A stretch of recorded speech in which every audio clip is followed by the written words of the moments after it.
ədalət görmədim ki, görmədim. Dözdüm hər zülmə, səadət görmədim ki, görmədim.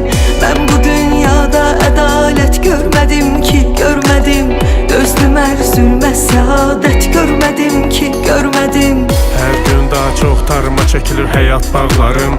Çətinə düşməmiş görünmür heç kimin üçüzü və daha çox dəyərə minir keçmiş çağlarım. Tanıyıram insanların iki yüzü var, dövranınsa var üç yüzü. Çoxdan qar götürüb üstünü güvənilən dağların, görən hər kəs yumub gözün. Mən sənə dəmxarkən sən həm dəm oldun özgəyə. Bel büküldü, üz qırışdı, sal nəzər hər cizgiyə.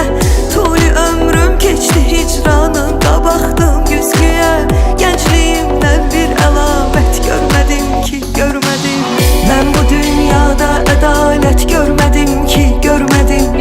Dözdüm hər zülmə, səadət görmədim ki, görmədim.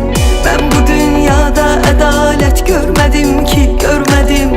Dözdüm hər zülmə, səadət görmədim ki, görmədim. Axtardım, tapa bilmədim, ona görə qapandım içimə mən. Öyrəndim, kəşf etdim özümü illər boyu, bələdəm gücümə mən. dərs oldu, hər səhvim ödədim zamanla, əvəzin gücləndi. dərs oldu.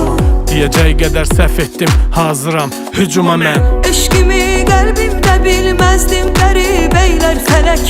Hər nə qədri aşinalar var, rəqibeylər fələk. Çox ümid etdim ki, xoş günlər nəsib eylər fələk. Gözlədim saat və saat, görmədim ki, görmədim. Mən bu dünyada ədalət görmədim ki, görmədim. Dözdüm hər zülmə, səadət görmədim ki, görmədim. Mən bu dünyada ədalət görmədim ki, görmədim. Dözdüm hər zülmə, səadət görmədim ki, görmədim.